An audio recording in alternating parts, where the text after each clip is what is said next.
Hello, and welcome to Sutro Sidetalk, episode 168. I am your host, Kamran Shushtar, and with me is... James Seelig.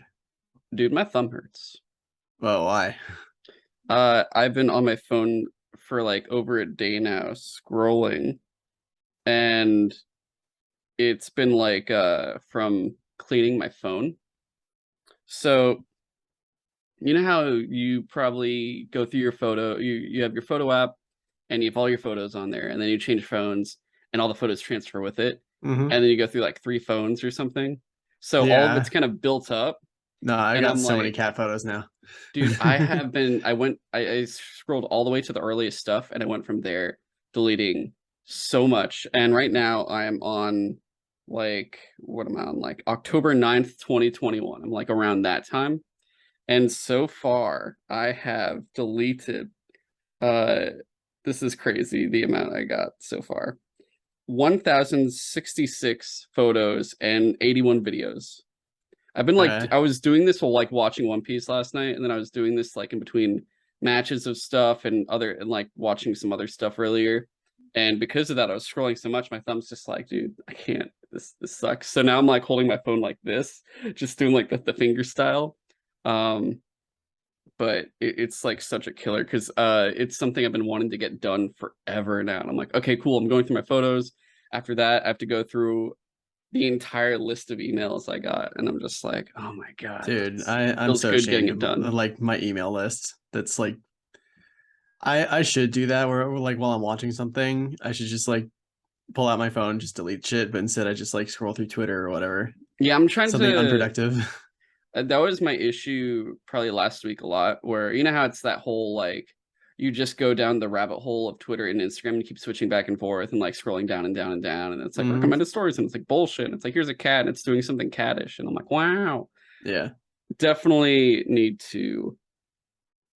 It's hard to. It's like learning that self control, and then you've done it and you master it, and then you relapse, and then it's like rinse repeat. And I'm like, okay, I just have to get back It's to a it vicious again. cycle. Vicious cycle. Social media is horrible. Honestly, I do respect the people that are just like, no, I don't need it. Like, holy crap, it Yeah, must be it's nice. I'm like halfway there where I'm like, oh, I haven't posted to Facebook in a long ass time. But I'm on Instagram like all the time looking at other people's shit. Yeah, it's really, you'd think when you delete one social media, you have more time, but really you're just then throwing that time into another social media, Yeah. probably. It's almost like you got to quit it altogether practically, but yeah. Anyway, this is Sutra Side Talk. We talk what we've been watching and playing, plus some select news. And we finally are at the point where we have the small news again, guys. There's no big showcase, there's no press conference, there's no bullshit, no convention, nothing. It's just like, here's little news, and it's gonna be nice. We're gonna have news on some delays, hilariously enough, Yeah. some shutdowns also, and something announced that I was like, oh shit, they're finally fucking doing it. Uh, that's gonna be for the news, and then for our kind of features of what we've been in this episode watching. Sorry, no playing this time, but we're gonna talk the fourth season of What We Do in the Shadows, the second season of Primal, and the third season of Love, Death, and Robots. And if there's more time, we'll talk some extra stuff on the side.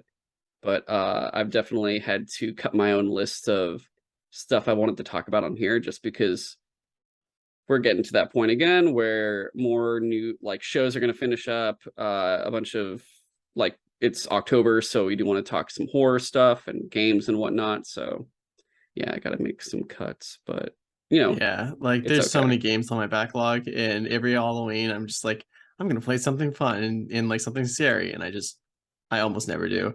I mean, last year at least I did play Resident Evil 2, which is how that got into my like top five games I played that year. And this year I have said this before. I don't know if I'm actually gonna do it this time, but I've someone gave me a PlayStation VR like a while ago, and I just never unboxed it. And I've been meaning to play Resident Evil 7 for a long ass time. I might finally unbox the PlayStation VR and play Resident Evil 7 in VR, get that experience, see if it was all worth it. I mean, we could both talk about it because I plan on playing it this Oh, yeah, month, you want so to play then we that could, series too? I yeah, forgot. so we can definitely talk about our different experiences with it, whether it's me just playing it and actually going through Resident Evil game in general, and then you doing the VR version. Yeah. We'll see. And I hope you guys liked last week's episode where we talked Gundam, and I had to edit a good amount. You Yeah, you guys did a good may have job on those noticed. edits because I like if you hadn't told me, I would not have noticed. It's super you did a pretty good Cool, job. thank you. It was a lot of edits where it wasn't like, oh, I had to cut 20 minutes straight. It was like 2 seconds, 1 second, 5 seconds, 1 minute, and I'm just like, oh my god, oh my god, oh my Yeah, god. Chris did And get like crazy loud about Gundam Unicorn though. yes, yes, he did.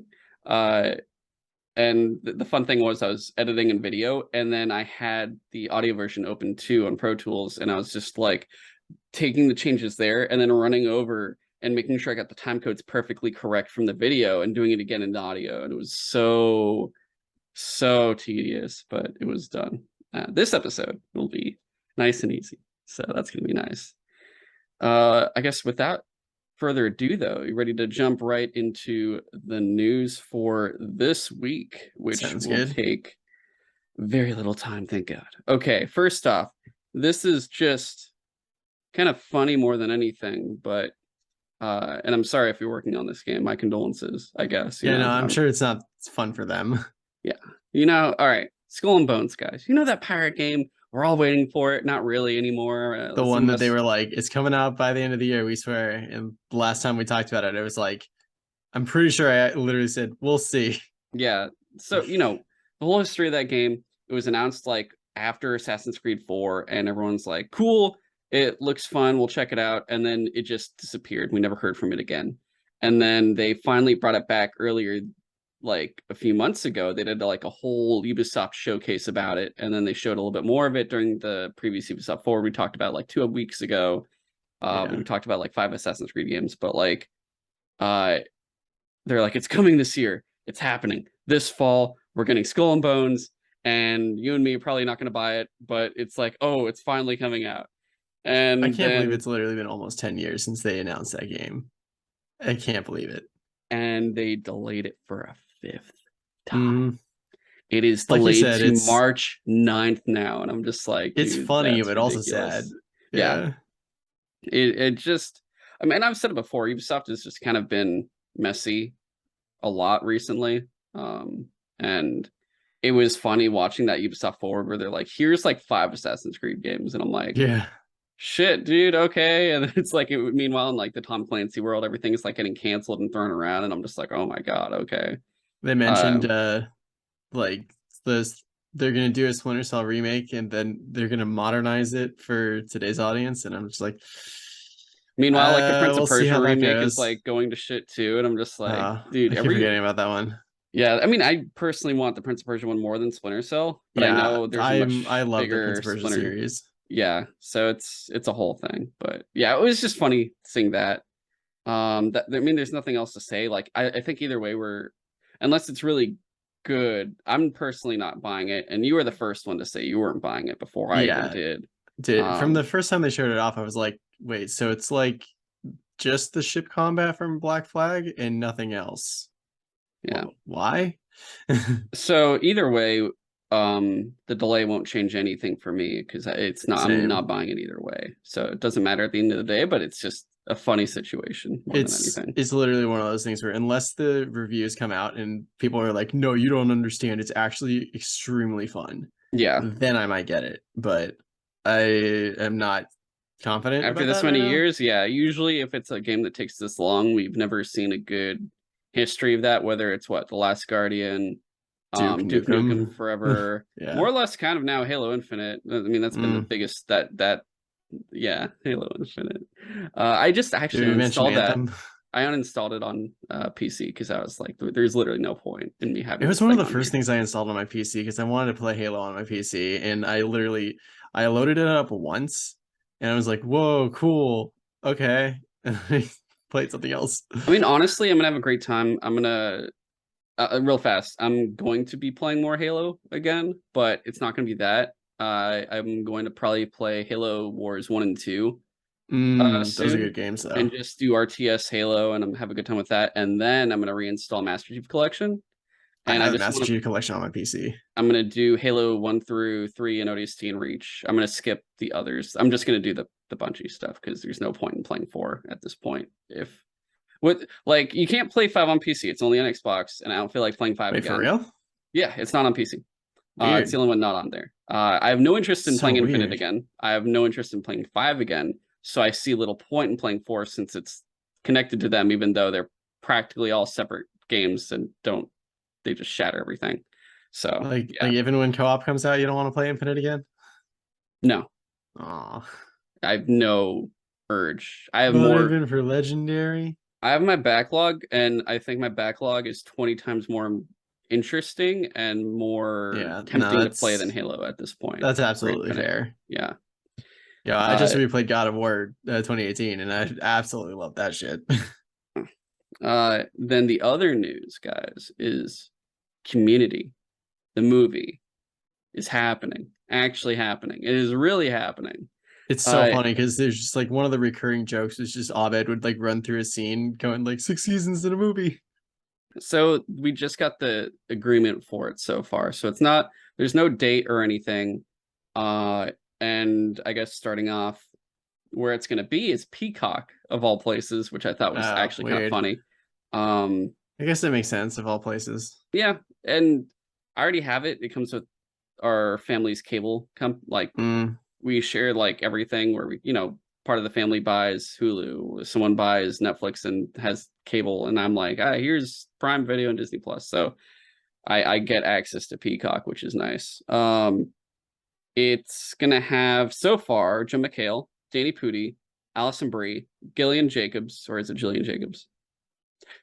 Jim Rash and Ken Jeong in it so far. So pretty much, if I remember correctly, Senior Cheng, the principal or the dean, right? It was the dean.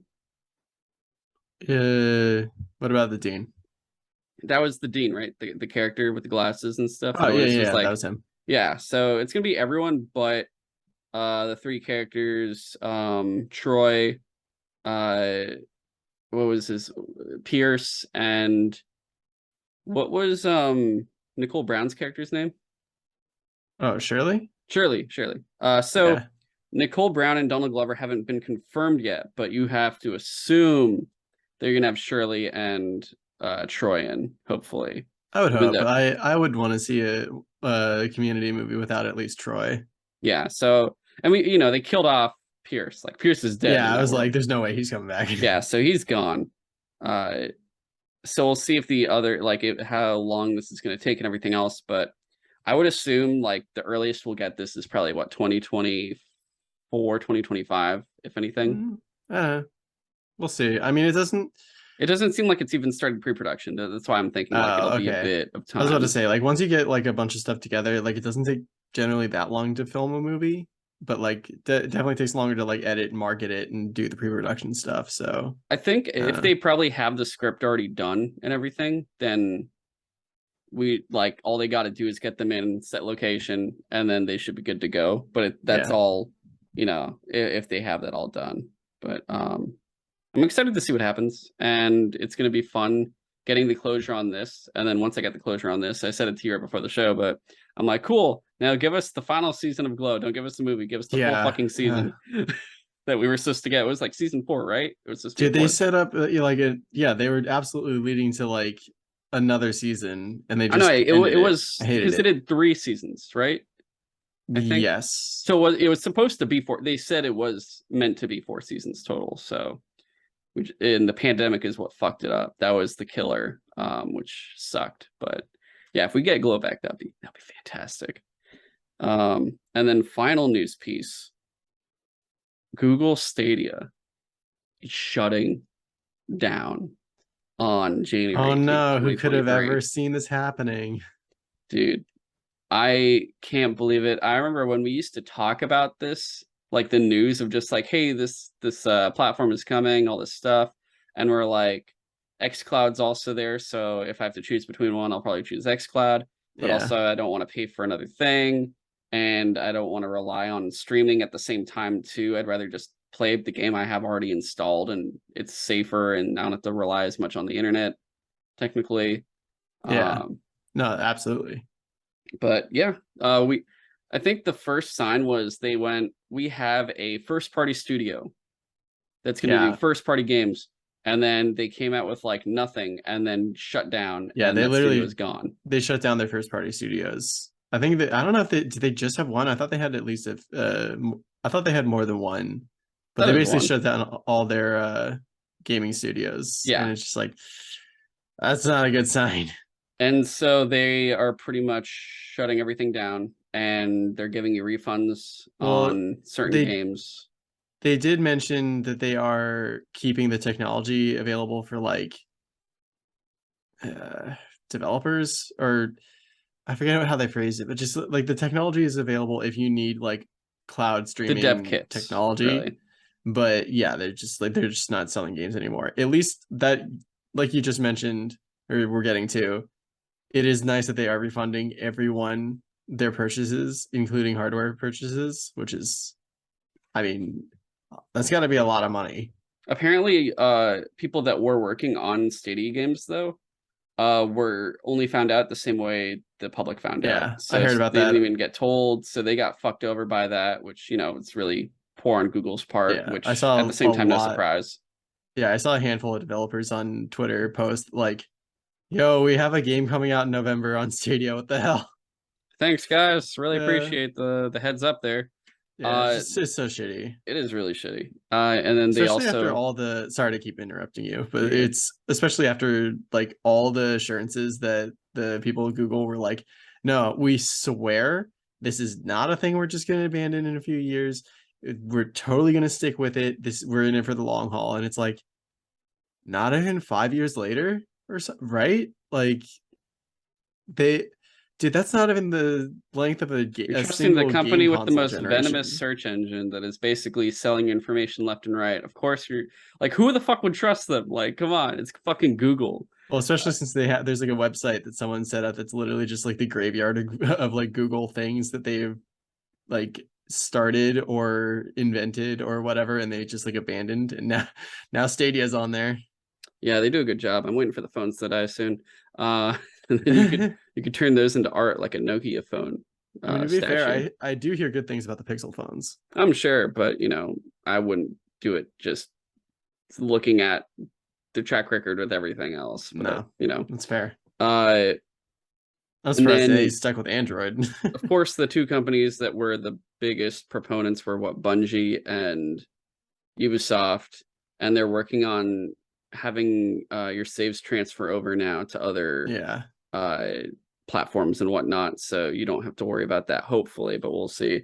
But I also find it funny. It's like, who was the biggest company to get involved? Oh, it was Ubisoft, of course. And then now this is happening. It's like decision after yeah. decision. Even IO Interactive is like, hey, for all those people who play Hitman on Stadia, we're trying to figure out a way for you to move your saves somewhere else. So I mean, at least there's that. But yeah, it's one of those things where we all kind of expected it to happen eventually because Google was clearly not putting the effort into supporting their service, but it still came out of nowhere, it seems like, because a lot of people were caught off guard, especially Yeah, the developers that were like literally bringing shit out within months.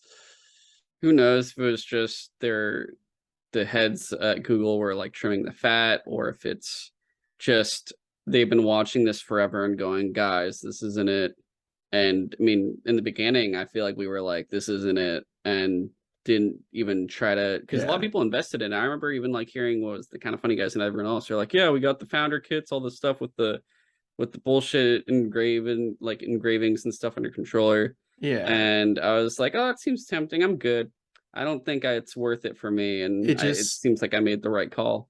it just feels like they didn't really either think it through all the way of like what people actually want from a game streaming service, and also they even still they released it too early because there were a lot of things that just weren't available at launch that they said were going to be features. Yeah. Like the one thing that actually did make me interested in Stadia was their stage presentation they did where they were mentioning how the controller, instead of connecting to your different devices through Bluetooth, it used Wi-Fi to connect directly to Google's servers.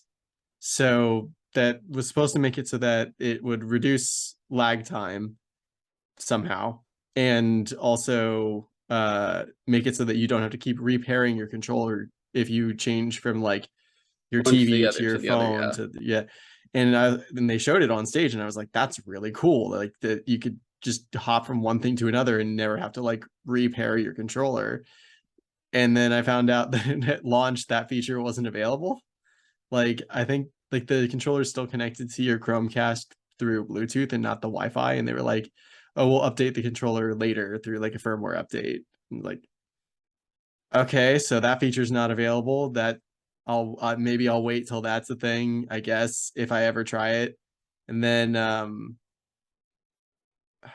the just the fact that you had to pay a subscription to play your games in 4K and not just 1080p. And what people I think wanted was a more Netflix style thing where you just pay a subscription and you get access to a library of games like Game Pass. Yeah. But instead they were like, no, you pay the subscription to play your games in higher quality. You still have to pay $60 for every single game you buy. And just you don't own a physical thing. It's not connected to any hardware. And if our service goes away, so do your games, which is exactly what's happening. Yeah. I mean, that's also, I guess, more or less the case of potentially getting any games digitally at a Yeah, certain point. that's true. But Stadia, I think, was even more across that line because it was streaming specifically too. Yeah. But you know, I'm glad I didn't buy it, and my condolences to those that did. Yep. If Mm-hmm. that's your primary platform, that Yeah, sucks. that's gotta suck. Yeah, go look for a PS5 or something. I don't know. Good Go luck. build a PC or something like that. Or just literally do like an X Cloud subscription Yeah, and do this, just do streaming that way. If you literally just want a streaming service, I mean, you don't like not every game is on X Cloud, but honestly, I want to say there's gotta, I could be wrong, but I feel like there are probably more games on X Cloud I or forget. I on keep Game forgetting that Pass. you don't need like you could just have your phone and you're good. Yeah, Yeah, that's because insane. I don't like. I remember one of the major complaints throughout the entire life of Stadia. Maybe they got better. I don't know, but like one of the major complaints was that the library was just like really small compared to like any of the others Well, they kept storefronts. expanding because in the beginning, because in the beta mode, they were like we're testing like Halo 5 and Madden and like a few other things. And now I'm Yeah. pretty sure now that's more alive. There's a lot more probably specifically from Game Pass that's on there, but I'm not Mm, too sure. Like I've never tried it. I don't have, like I said before, I don't have any interest to try it personally, just because I don't need another potential platform anyway. Even if it yeah, is just that's like fair. on my phone, I'm like I'm good. I have enough already where I'm at, so that's okay for me. But I think that's it for the news then. All right. Moving into our main features of discussion. First off is the fourth season of What We Do in the Shadows. And man, this season they got us pretty good. I guess the first thing I had down was changing the rhythm of the show that has kept like a 3 season status quo. Uh because the last 3 seasons everything's been more or less the same. It's just kind of like different interactions these characters are having with other Yeah. people or experiences that are going on or just like things that are occurring while they're in this house. And at the end of the third season, we have Nadia and Guillermo going to the UK, Colin Robinson dying, and Laszlo taking care of baby Colin Robinson. And then, Not Colin Robinson. yeah, and Nandor just going on a train without Guillermo being like, what the fuck? I love how the third season starts off with like that subplot of trying to figure out what the banging in the pipes is, and it's Oh like my turns out it's like the box that was delivered a few days ago because Guillermo was mailed back home. Oh no, that was season 4. So that Oh, was the season beginning of, 4, that's what I meant, the new yeah, yeah, one. yeah. That was great. And the interesting way was like to bring everyone, at first you're not sure like this is going to go one of two ways. One, it's going to have everyone separate, or three or two or three or two, it's going to have everyone returning together. And they did the second one. Everyone showed back up. and the house is like, because it's just been Laszlo and Baby Colin Robinson, the So house looks like everyone shit. still had their own like separate focuses though. Yeah.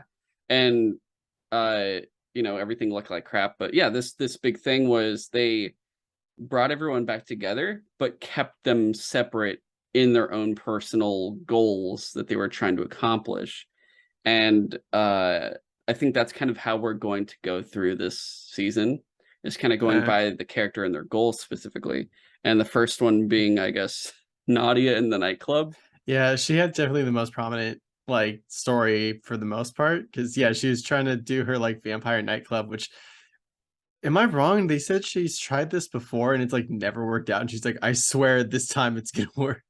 I mean, I'm not surprised if it was, because the whole time it's like her and the female vampire that like manages that the Long Island or the Staten Island Yeah. Council, more or less, is there. And the whole thing with like the fucking wraiths going on strike for Oh, it's building so the funny. everything. Dude, that was so fucking funny. Especially when they keep fucking up with the construction workers, Well, and the construction workers still keep staying and working on it. like I love that Nadia's plan was to bribe like the head like unionizer and be like, I don't have enough money or whatever the what thing she was going to pay them with. Like, I don't have enough of this for everyone, but I do have enough for you to tell everyone that there's not enough for everyone. And then he like goes back to try to like tell everyone like, yeah, we don't win, we don't get anything, and they just like kill him. It was great. Uh, I think they called him Xerxes too. It was hella funny. But uh uh, that whole thing where you see her, it's like the beginning is just her trying to build the nightclub. And then it gets into opening the nightclub, to managing the nightclub, to I guess the nightclub reaching popularity, to then its downfall and its eventual just kind of demise. the blood sprinklers never working.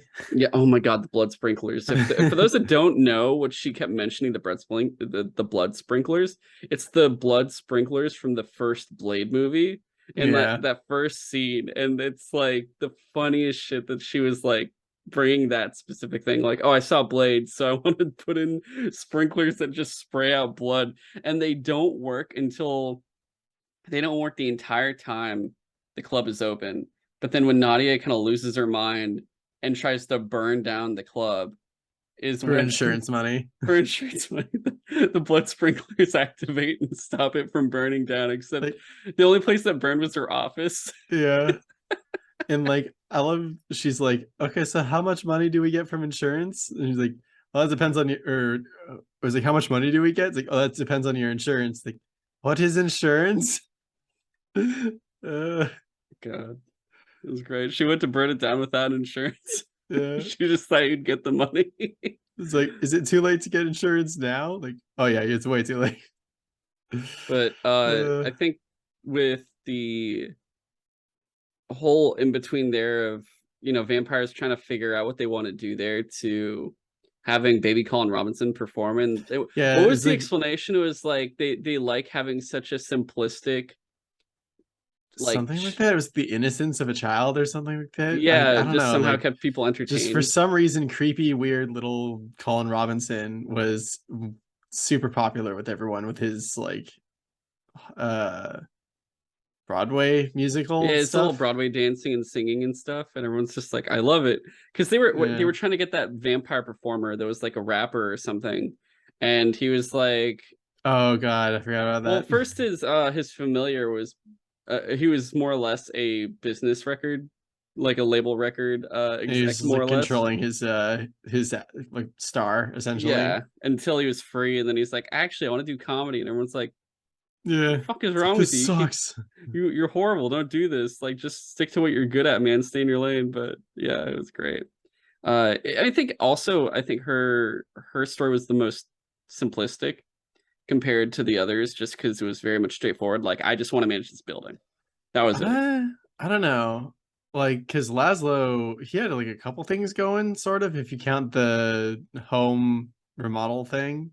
But Yeah, no, like, that's what I mean. Like, Nadia's was the most, like, compared to the other two. I guess so, yeah, because her Hers thing was was literally just like, the I'm just club. trying to keep the club going. Yeah, poorly. Whereas, yeah, and I mean, there's not really much else to say. That's why I'm saying like there's not much too much to say on it, really. I guess moving towards Laszlo with Baby Colin Robinson Yeah, is poor his personal Laszlo. goal. Laszlo is stuck that whole time with raising Baby Colin Robinson, and I love that there's like there's raccoons that are living in the house at that point, but Yeah, because Guillermo wasn't around to fix the place up. It like yeah, it basically fell literally apart turned to even shit. more. But the whole idea of him being a father figure to Baby Colin Robinson, raising And him, he's like trying to raise him in a way that makes him not boring anymore. and it sort of doesn't it work in the beginning? Like Yeah, kind of. At he's least like, he's yeah, I into want show to tunes and like not do my like, Legos and yeah. yeah, perform and all this. I like Minecraft or something. Wasn't he like talking about Minecraft too and other And like things? Roblox and shit. He basically Yeah, said it was so weird to see like adult Colin face essentially on on kid baby body, on Kid Body, yeah. like talking about Roblox and shit. And it's just the to make him more kid like. I love the whole thing where he would just be like, "Hey Laszlo, guess what?" And he would just say, "Guess what?" before Yeah. everything. All this, oh my god, that was always so funny. Uh, Especially the point where everyone else is now getting in on like figuring out what to do with Baby Colin Robinson, where they're all trying to raise him a bit, more or less, and Guillermo's like joins in too because he's like, I can't leave yeah. this child alone. Like it's not right. Especially if it's just with Laszlo, but those two work together, raising Baby Colin Robinson to the point where there was the ridiculous episode where they're like, we can put him into school, and they have to do an interview with like, well, Oh god, I totally forgot about what's their that. neighbor's name? Because he's in like two key episodes. Oh, I I'll want to look. say Mike for some reason, but I don't know. I'm gonna look it up, but like there's a dean or Dude, like principal, the amount of like permutations of who is like the dad and who's the mom, or like just Sean. who the two parents are, it was so funny. That's why it was so ridiculous that Just episode. So like at one point the dean was one of the parents. yeah, he's like, what what? It They like was so weird the I way love by the end of the everything worked episode out. they like give him a stroke essentially because they're like, yeah, most people could go through like 3 or 4 glamours in a night. He went through like 200. And they also kept fucking with Sean too. And Sean, his whole thing, Sean had a previous time where he broke down because they glamored him so many times more than anyone else that he like forgot who his wife was and At that the he was very least, married. that was But so it saved sweet their though because wedding. he literally like It fell in saved love their with his wife marriage. again. Yeah. So their Uh, marriage was saved and everything. It was so ridiculous. The idea of them switching the seats in that couch so many times was just yeah, the funniest shit, and how they could have made it so simple, but they were just so stupid that they kept making it worse and worse. And didn't they yeah. like include animals at a certain point too? Wasn't there an animal It there? got really weird. Yeah, there's like Yeah. so many different variations, and it's just like, yeah, you don't need to do all this. And then wasn't it Oh, and then like, didn't Guillermo at some point be like, wait, why go through all this trouble to like try to convince him when you could literally just clamor him to let Colin into the school? They're like, we're too deep now. yeah, it was like there's no going back. They'd already dedicated too much. Uh, And then wasn't that when Colin shows his talent for the nightclub, and then they do that instead? Wasn't that the thing? maybe.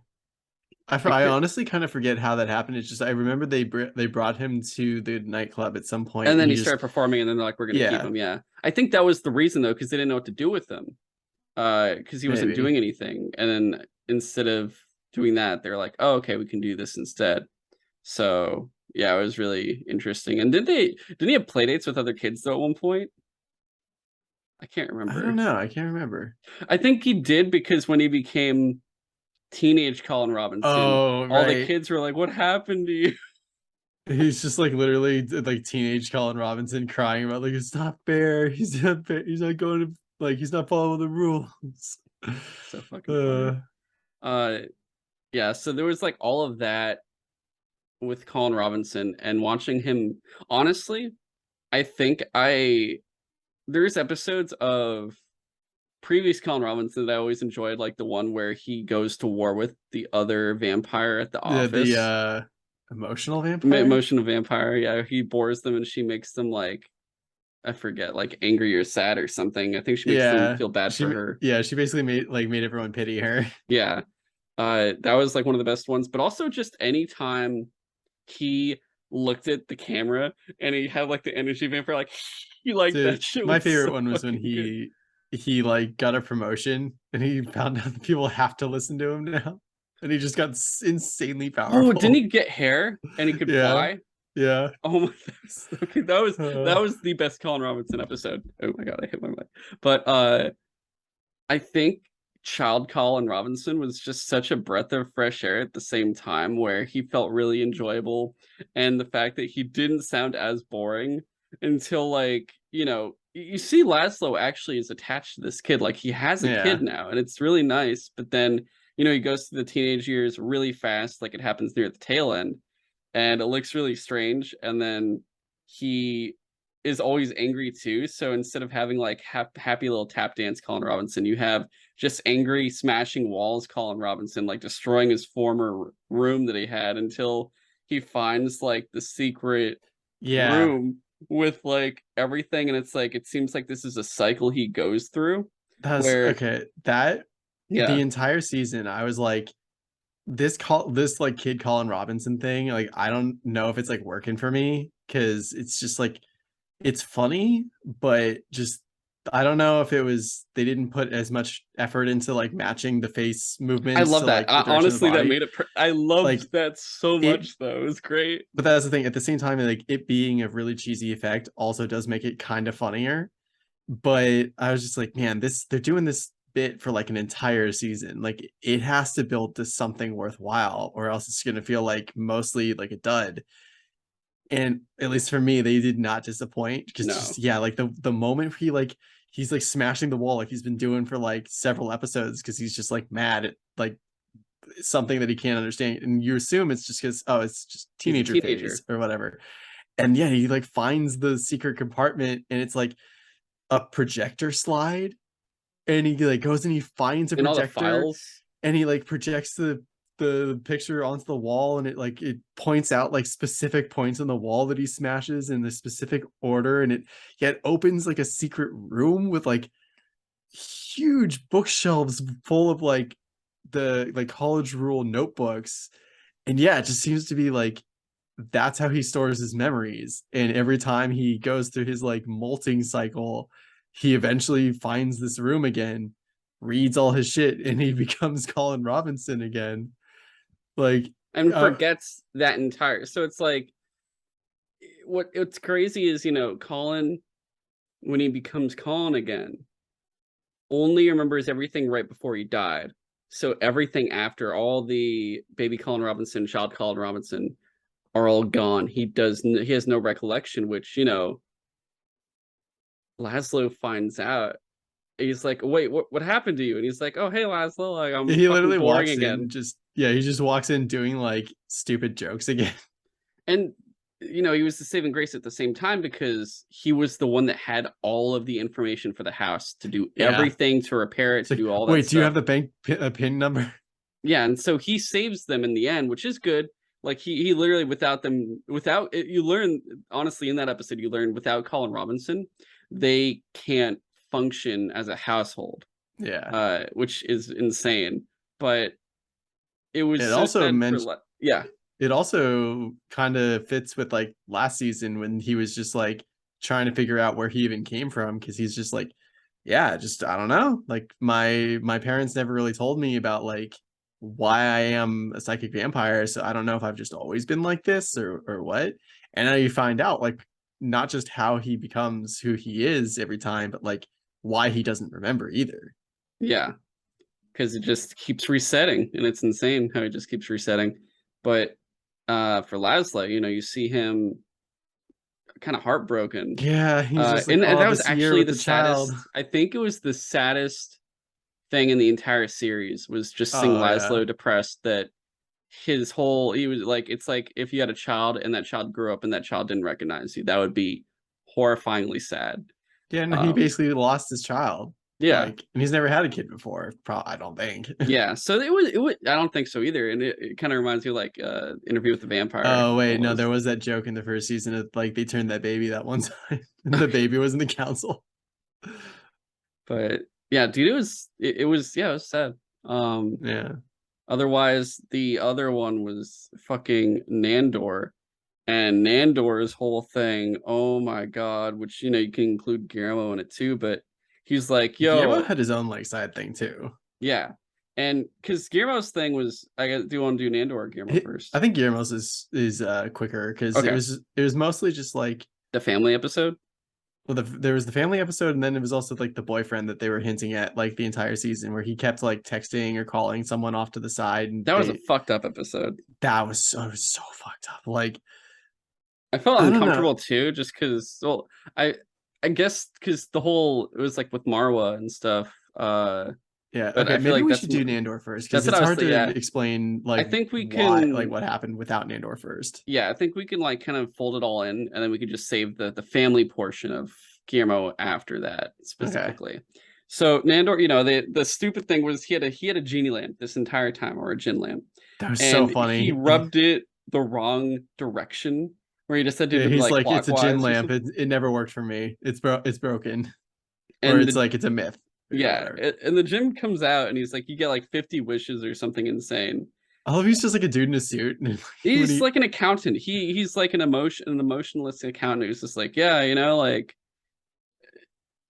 it's good that you're double checking. He's not even dude, like angry. that was like the funniest thing that he said the entire season was when like I think it was they were trying to be really specific about like the dick wish Oh, because they're like, no, he's a djinn. He's very crafty. You can't just say I want a bigger dick because he might do something weird, like give you a whale dick or whatever, and then you can't move. And like he and like it cuts to the djinn going like, what they're doing is very annoying, but they're not wrong. I will fuck them if I can. and he's just like, it's fine. It makes sense that you do this. It's good that you do this. And I think it's also funny because they generally don't get anything out of fucking you over. They just fuck you over They because just they enjoy can. it. Yeah, they just like to fuck with you. There's no uh, point at all. Um, So, you have a whole host of stupid wishes like everything's just random. And I then, also love the whole thing where it's like, well, how many wishes do I have? I can't tell you, but it's definitely more than three. yeah, because it lasts like, I want to say a good half of the season Yeah. until like he finally goes like, I want to get married. And then he brings back all his wives from the dead, which include like men too, but everyone was like, doesn't matter if you're a man or woman, you were still his wife. And he has a fuck ton. And it was It was so like 36 or something wives or something like that. was it? I thought it was more. I don't I could be remember, but it wrong. was a good amount. But for me personally, it felt really interesting, and also, I think that for Nandor and me, or like for Nandor's portion for me, it was kind of melancholy a little bit, only for the specific fact that I'm Persian. And the reason why, James, you noticed, like, Nandor's a Persian vampire, and he lived in Iran, or like ancient Iran, ancient Persia, and the whole thing with like all the wives was all of them are Persian too. So all of a sudden you have this fat increase in Persian actors and actresses, and I'm like, oh shit! And then they just start getting eliminated, and I'm like, oh Yeah. no! Dude, and I love like Guillermo's question. It was like, wait, what do you do to them when they don't make the cut? And it's just like, they just stop existing. Like, you're killing them? Like, no, I just unalive them basically. Like, Yeah, I don't think that's better. yeah, no. Yeah, I was off by one. He had 37 like Okay, men and women that he was married to. that's okay. 37. Wasn't that the same as the? Yeah, Kevin Smith's As thing. Yeah. I wonder if they got that from Clerks, maybe. I wouldn't be That's surprised. such a specific number. Like, how do you, of all the numbers you could choose, you choose the one from Clerks. And I'm like, okay, yeah, 37 dicks sucked, 37 wives, it's all coming together, guys. But, ultimately he chooses Marwa. And that was interesting because, like, she's an actual Persian actress. I'm like, oh shit, awesome. It was And also they, really clear that he was just like not that interested in any of them. So he No, was just yeah. like, well, the last one standing has to be the perfect one because oh yeah, it all started because he had this idea that one of his 37 wives he was like truly in love with, but he couldn't remember which one. So Yeah. that's why he went through all the trials. And so he landed with Marwa at the end and was like, well, she's gotta be the right one, right? And the thing he fucked up too, which the whole time I was waiting for him to like undo it, was he then wishes for her to like everything he likes. Yeah. And I felt so bad for Marwa. She was honestly the saddest she for the got fucked entire over a season. lot, yeah. Because also like she didn't need to be like, the whole thing was he's like, I like her, and then he's like, but I don't want her to disagree with me that much, so I'll make her like everything I like, which made him not like her anymore. And Yeah, that it was made her boring because she's yeah. basically just like, yeah, whatever you want. And it it also kind of killed her as a character too, because then she became very just kind of plain and Yeah, she whatnot. basically didn't have a personality anymore. Yeah. Her entire purpose for being is just whatever Nandor wants. And the Jinn goes like, I'm gonna give you, what was it, like 3 more wishes or something? Something like that.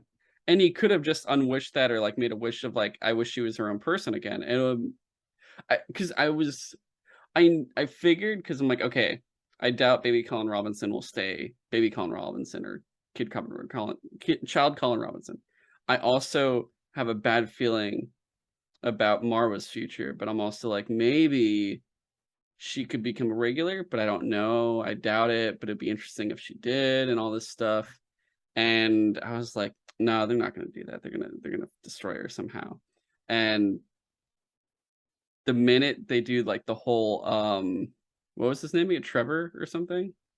I gotta look that up because yeah, it was basically like towards the end of the season, it's confirmed that Guillermo not only has like someone that he's been dating, but that he's gay, and I mean, that we pretty much knew he was gay the whole time. Like, it was very like unsubtly hinted at the entire nah, for time. sure. But it's just like he finally like was open with it to everyone, and he even told Nandor, and I kind of love Nandor's reaction. Is like, oh, oh, congratulations. It was so fucking good. uh, I'm trying to look for him in the IMDb, but because he was only in like one episode, right? He's gonna be yeah, it was hard just the last to, episode, because they and have it dude, by how many episodes everyone was in. it was so sad. Um, was it Jeremy? No, it Wait, was maybe. actually no. I think it was Jeremy. I think it was Jeremy. I could be wrong. Um, because it's like a white dude. Yeah, the Anyway, it doesn't British matter. guy. Yeah, it doesn't matter. So, uh, the whole thing was like, Guillermo's boyfriend shows up, Oh, and Freddie. Freddie, that's what his name was. Okay. And he's like British, and he met him while he was there with Nadia, and the whole like not Nandor's like, oh, he's actually really fun. And I he like love this falls in guy. love with him like immediately. And he doesn't want to screw over Guillermo, so he's like, I know what I'll do. I'll make my own. And he like uses It's one of his so last bad. fucking wishes to make Marwa into Freddy. Yeah, And like I'm an just like, and I exact get the replicate. comedy, like I do, I understand, get the comedy bit, and it was funny.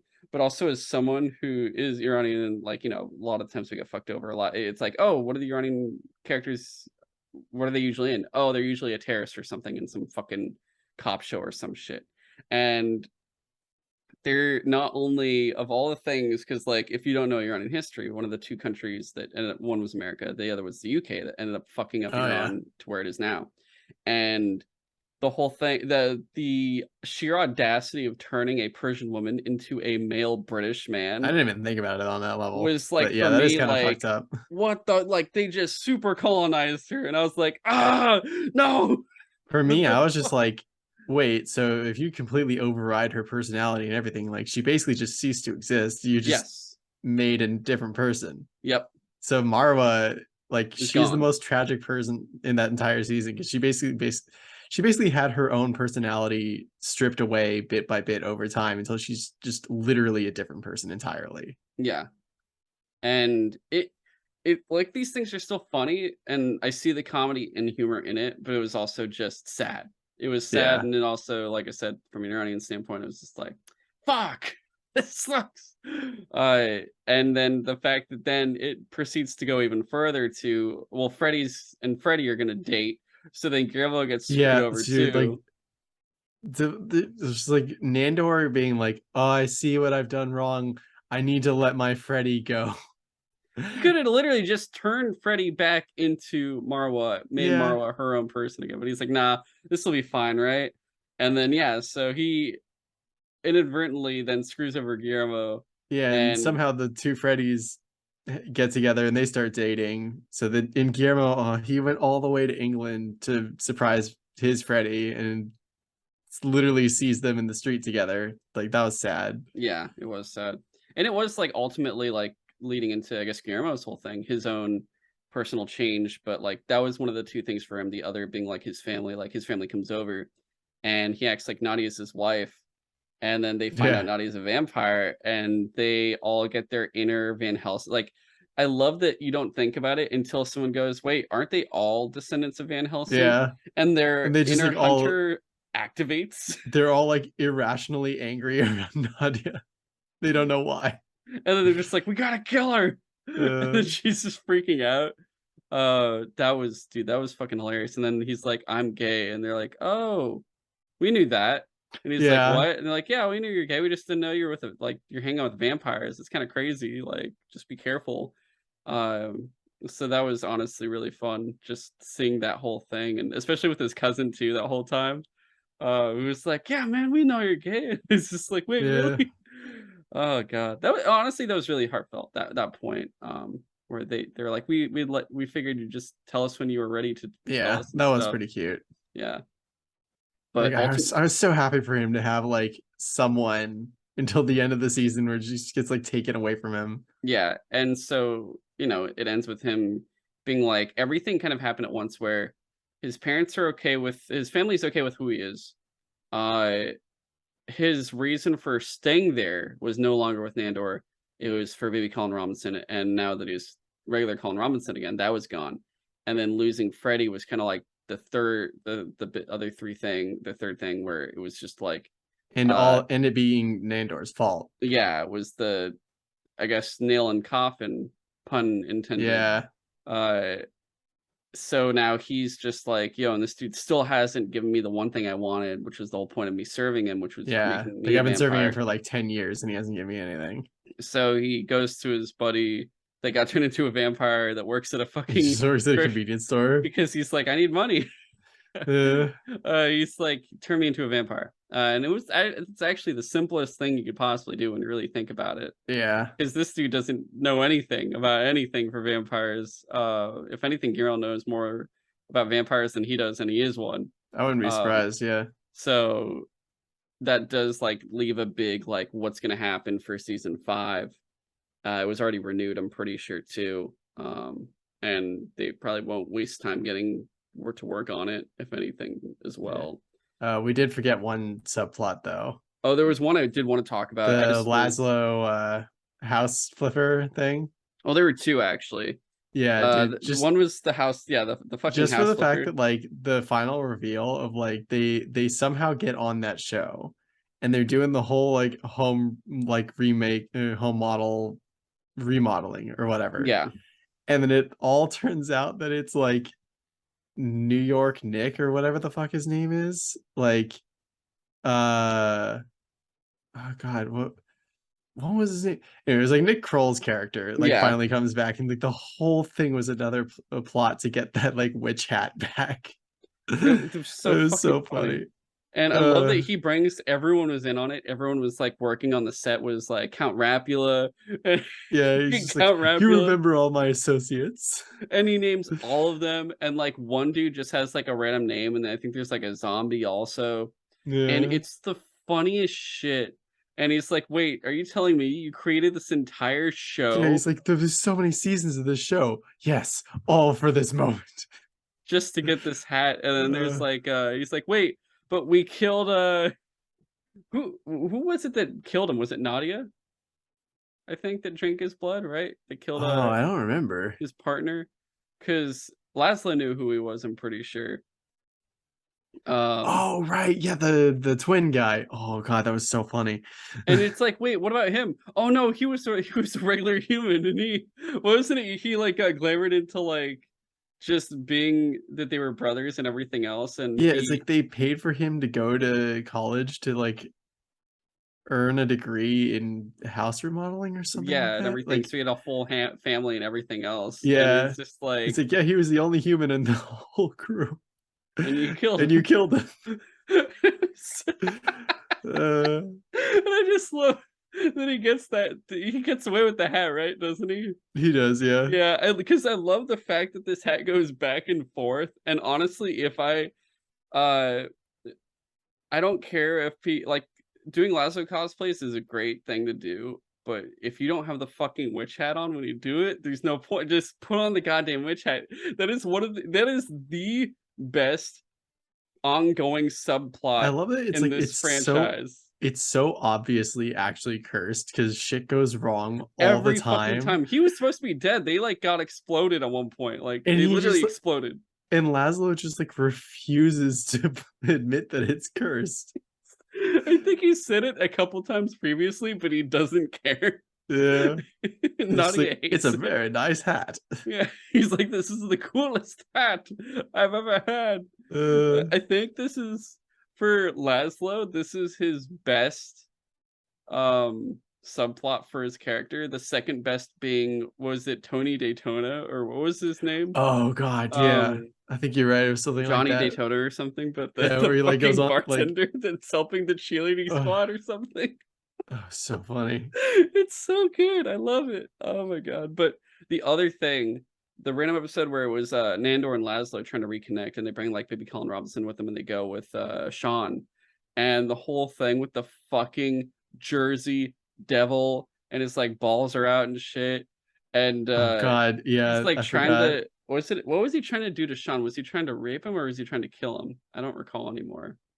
Yeah, I don't remember. I just remember it ends with them like actually killing it and like mounting its head on their wall. Yeah, because they play, I forget what it's like, "Whoa," Living on a Prayer. They play Living on a Prayer, and he starts singing too, and if you listen, the Jersey Devil has, like, a fucking Jersey Shore voice, like, Meh. "Whoa, left when the" like, the way he talks, he starts singing along because he's from Jersey, he literally can't help but sing, and then That's they so just start funny. biting him and killing him, and they don't they cut off his head and just mount it Oh on the yeah. wall? Yeah.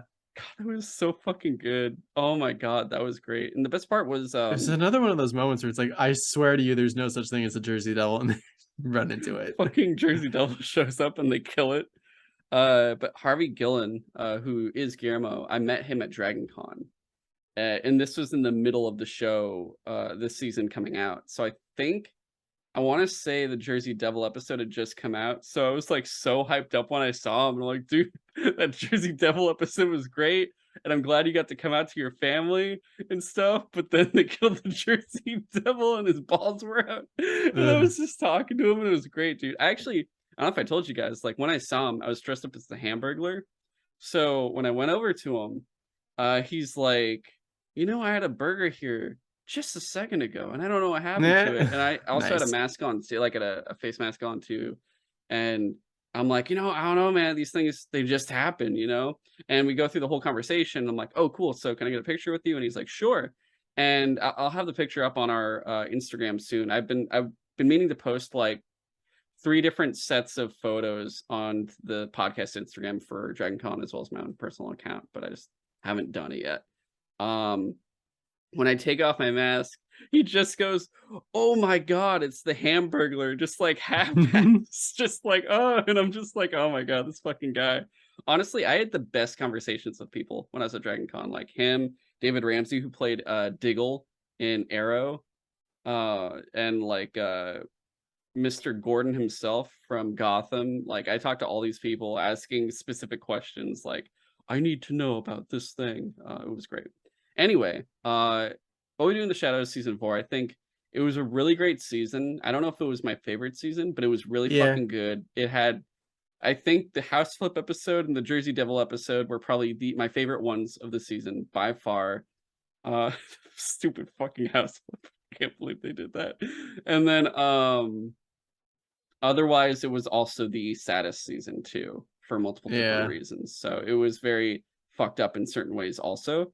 I still thought it was funny, but I was also like, God damn it. And nothing against them or anything. I'm just like, fuck. And it won't happen again, obviously, because I don't think a bunch of Persian people are going to show up again and then disappear. So It's well, that was like a very specific reason for why they had to have that many people of that specific like ethnicity, I yeah, guess. Like, pretty much. yeah, But I think that's it for what we do in the shadows. Moving on to Primal, season 2. Uh, this was a fantastic season. Holy shit, was it dude, fucking every good. episode. Even The the weird filler episode where they were like, here's like 18th century England, like Yeah, talking about how the primal nature is still there, just and hidden. and it just takes a fucking dude who escaped an asylum to get there and start killing everyone, and then Dude, the I love last men there just like go into uh, fucking primal mode. he literally like picks up a spear and basically becomes like British spear. Yeah, And I just loved like his colleague at the end after he's like won the fight. He's like, there, you see? yeah, Like, he you did literally is turn like primal. he did forgot he did. That was ridiculous. Uh, It was such a weird episode because that was like the 5th episode, I want to say. It yeah, was and it like the was in the halfway middle of stuff, point. and I was just like, this is a weird side thing. Like, I wonder where this is going. And it's literally just like everyone is primal. Yeah, it was a little primal every now and again. Uh, so I guess the main thing that this show, one of the things this show is so amazing for, is it does something that most other animated shows don't do anymore. It's 2D traditional. And most other shows don't do that anymore. They're a lot more cheap. I think that's the word for it, honestly. Whatever saves them a buck.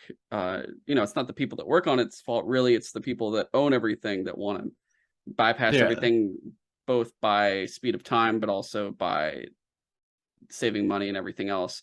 And a lot of the times they don't care if that dips on quality, in which it does. Like, Like, I because get there Prime, being a budget for a yeah, project, but sometimes that can kind of be limiting, yeah, I guess. especially very much so, especially like looking at Primal and then looking at everything else and going like, Primal is legitimately superior to most other animated shows out there at this Well, point. what surprises me about Primal, even like from season one and going on through season two, is like it gets so much across to you with so little. Yeah, Because they don't even need dialogue at all. even even this season where like there are people speaking, they're all speaking like old ancient like languages, or just like I don't know if they literally just made shit up, but like basically you're not supposed to know what they're saying because Spear wouldn't know what they're saying. Yeah. I mean, the whole So thing is this isn't anything also that's new because Kenny mm, Taranovsky has done this before. He did this in the Star Wars micro series where there is very little dialogue in it. mm, Majority of it is very much just action and movement, and it's like actions speak louder than words is literally the definition of Genji's like storytelling yeah, style. I mean Samurai Jack. Yeah, exactly. Yeah. I think the one that's probably his most talkative is what, like Powerpuff Girls, most likely. Oh yeah, that is his too. Yeah, like he has a very interesting array of stuff where he goes violent, nice, and the other one I haven't watched yet. I think it's called Symbiotic Titan, is one I've Mm. always wanted to watch, but I think that's supposed to be a really that was the one that was killed by George Lucas's Clone Wars CGI fucking show where he's like, I can't have these two things on Friday night. Kill this one. Cartoon Network was like, fuck, George Lucas told us to do it, we have to. Yeah, it's also just impressive how like savage the animation in this Insanely season, savage. It just in gets this series, can fucking be. brutal. It is his most brutal project he's ever done, and it is amazing how they pull it off. And I looked up the studio because I'm like, I know it's for sure Western animation, and I'm just like, this is probably one of the best Western animation studios if they're able to do this, and none of the others even come close to this really. And it's Studio La Cachette, which is a French studio, which Hmm. actually makes sense. I had a friend who was I guess, a sequential major when I was in Savannah College of Art and Design. And of all my friends that could draw, she was the best one, hands down. She was the best artist of our friends. Everyone knew it. Like, it was just a known thing. And after she was done, she went to France to another school, I think, for animation, and just started working there. And I always see her release like a fun little shorter project. I don't know what if she's working on something big now or not. I have to actually check in with her. I haven't talked to her in a bit. But her stuff has always been insane. And I'm like, of course, now it makes sense now looking at like, oh, the studio behind Primal is French. And she's like going to the best French animation school and everything else. I'm like, oh Yeah. my God, this is crazy how good they are doing over there. So I really appreciated that, just in its style and the fact that like it really is like insane how you look at everything now and it's all pretty much like 3D or CGI or something, and just seeing this instead, and I'm like, oh my God, this is fucking great. How beautiful it looks, and it just looks so. I think it's just because it reminds me of everything we used to watch when we were younger, Yeah. and the quality of that compared to like everything now. I'm like, yo, Raya and the Last Dragon, that's good. And Kanto, you know, they're good looking and stuff, but Primal fucking not even because of the blood or anything else, but it just looks 20 times better because That of and just just the like I get sheer. so emotionally invested in what's going on. Like even from the first episode of this season where like Spear and Fang make their way, well, I guess second episode, it's like Spear and Fang make their way across the ocean and they like barely make it Yeah, on like a they get raft. fucked up in the first episode. Dude, just like the first episode of them just like trying to survive the crossing and just like running out of food, running out of water, and just having to like forage for that and stuff. Like that, like with just you're out in the ocean. Like, what are you gonna do? Just like hope that a giant fish Guess shows I'll up and so die. Spear can kill it. Yeah, And then like um just like in the second episode, I guess it was, where they are both shipwrecked and like they wake up apart from each other, and somehow Spear gets picked up by local people that are like Celtic. Celtic style, and apparently the people that basically like took, wait, no, it was different people that took Mira. Mira. Mira gets taken um by those like Viking-ish people. yeah, but then like Fang, she finds another one of her kind, and they're both palling around with like their respective like kind for a little bit, and then Even though it, Spear is like a Neanderthal and they're like Homo sapiens sapiens yeah, at this point. and just like the turn where what, like the morning after Fang, I guess, gets drunk and sleeps with the other one, like he gets like the other one gets up and just like starts wrecking the village, or like literally brings It's Fang like, to you want go to check wreck the want to village. check out this place for food? And it's like, oh sure. And And dude, she just starts eating people, yeah. and she's just like, whoa, what the fuck? I wasn't expecting that, but okay, I'm into this guy. I'll protect him from these people throwing spears at him now. And then Spear shows up and he sees Fang and he's just like, oh shit, I can't let this other one kill these people that have been so nice to me that I've been growing to like. And it's just like, so Fang is trying to stop the other one from like eating Spear, and Spear is trying to stop the other one from eating all the other people, and it's just like, I don't want anyone to get hurt here. And it ends so tragically where basically Fang is like just tries to push the other one away from Spear and just try to stop the fight, and she actually accidentally like shoves him off a cliff and he gets like impaled. Yeah. And just like the heartbreak on Fang is so sad. And Spear is just like, well, I can't stay with these people anymore either. I guess I'll And they were just so leave. kind to him too. They were really Yeah, nice. like my God, like there's like I was like the entire time I was like clutching my chest, like I don't know what's gonna happen because this terrible shit happens all the time in this show, Yeah. and like I was not expecting, like at least for the moment Spear and Fang were both fine, but clearly like that was just like a bad experience. Yeah. And then you have like the positive moments, like I'm getting a little ahead, but like later on when Fang like becomes aware that she's like Pregnant. about to have like lay eggs, Yeah. and then like the realization that Fang, or that Spear makes, of like understanding what she's doing and that she's building a nest, and he's just so happy for her that he goes and hugs her. Like so it's so crazy to me that there could be such like tense, scary moments where you're just like, I'm so afraid that one of my like these two characters that I love are gonna get hurt. And then like moments like that where you're just like, they're just happy for each other. And then like it gets so tragic by the end of the season. Yeah, it's insane how well they're able to do that with no words done. Mm-hmm. And I think it also is even better too for the fact that like there's language barriers. There's so many different language barriers. Mira has a language barrier between her and Spear. Mm-hmm. Um, obviously, dinosaurs and people can't really communicate either. The Celtics can't talk to Spear, and the Vikings can't talk to Spear. No one can talk to each other really.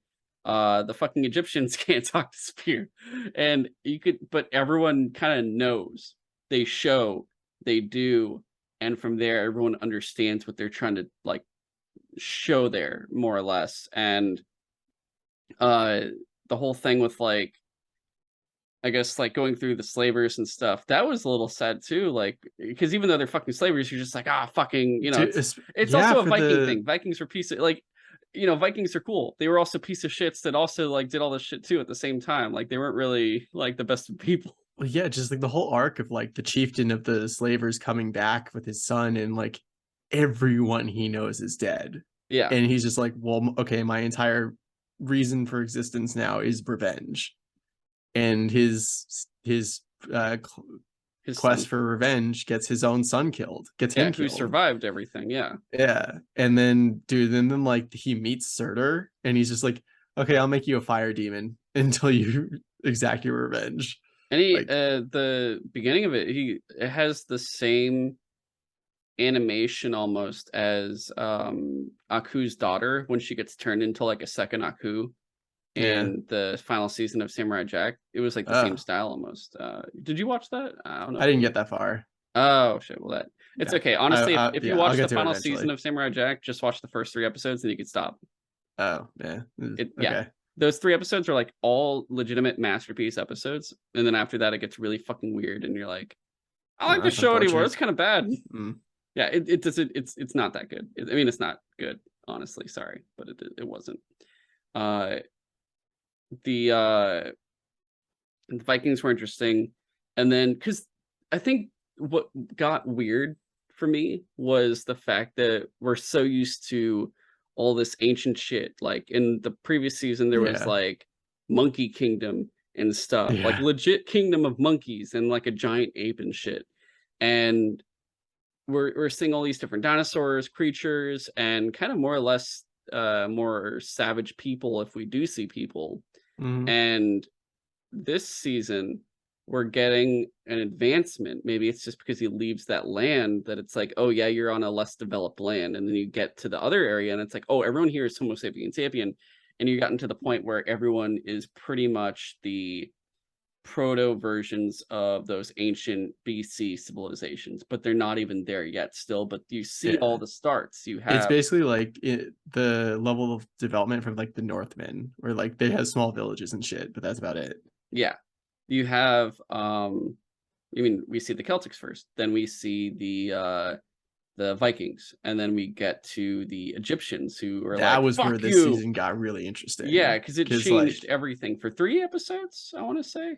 yeah, I think so. Like, dude, like the just first off, the interesting idea of almost like a floating nation, or like not entirely to that point, but like it was just like this massive city ship Yeah, it that was like is a just, Colossus. It was a yeah. Colossus, or I forget what I think the they the literally title. just called it a Colossus, Yeah, and just it's so interesting seeing like the giant dude that just yeah, beats the shit out of Spear. And like the I was so shocked when Fang tried to like fight with her like eggs in her mouth, and because that was like the best way she had to hold her eggs like safe close to her.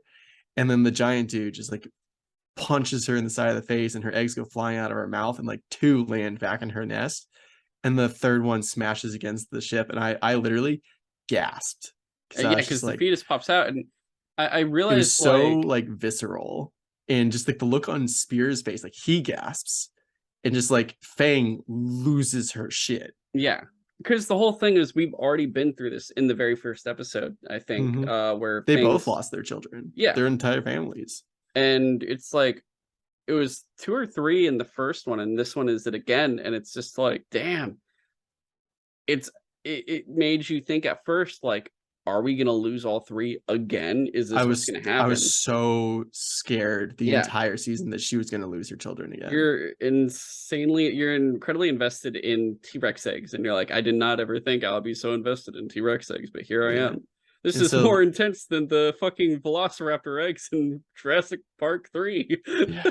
And so like the Egyptian queen lady, she like sees that she could use these as like bargaining chips, and she takes the other two eggs and basically uses them as the hostages to force Spear and Fang to fight for her. And then I love that sequence where she's just like forcing her slave soldiers to fight different civilizations over and over again, and they use the exact same animation, just like different like I people think they're they ran out fighting. of time. I feel like it was supposed to be different, but maybe they did it on purpose. I'm not too I sure. feel like they did it on purpose because Okay. the whole point was just to show that they were on this like endless cycle of like the same violence over and over again, and just like because they kept going back to that like pool to Yeah. like recover in between, and it just kept getting more and more like filled with blood, their own Yeah. blood. I felt like shit because the first set was Assyrians, and I Yeah. was just like, no, this is the Middle Eastern ones. Don't do it. And then Uh, like the look on, and I wish I remembered the character's name, but like the giant dude that did he have a like name?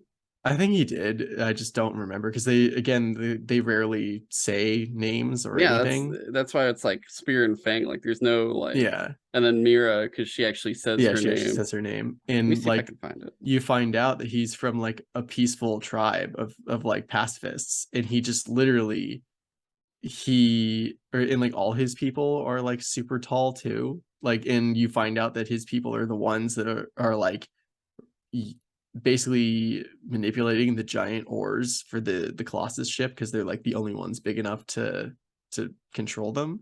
Mhm. And just like the flashback of him going violent for the first time to protect his daughter, and the queen seeing like I could use that, and then like going back to like they find a peaceful civilization where they literally like they land on the beach, and unlike all the other previous civilizations, there was no one there to like meet them to defend, to like stop the attack. Yeah, They just literally were like, oh, new people, would you like some of our fruit, and like would you like some of like what can we do for you? And the queen literally just like does a gesture of like kill them. And it just like it's so sad and tragic to see this like guy who like he doesn't want to be a violent person, and he's literally only doing it because the queen is using his daughter as like a hostage, yeah, and he just goes through this town of people just demolishing them. destroying them. Yeah, And you see when he gets back that he's like shaken because he's just like, he didn't oh want to my do god, it. I'm a monster. He even like brings the fruit back, like all the stuff they're offering. Like, please, can we just take this instead? And she's like, Yeah. the fuck no, and like picks up his daughter and shit. Yeah. Yeah. I think because all right, I looked it up. His name was Kamau, either Kamau or Kamayu, Mm. and the queen's name was Ima. Mm. Yeah, which Ima was And dude, Ima was badass though as fuck. I was like, oh shit, because you just think, oh, is she a fancy queen? It's like, no, she'll kill you. She'll fucking yeah, kill you. dude, Like she's really strong.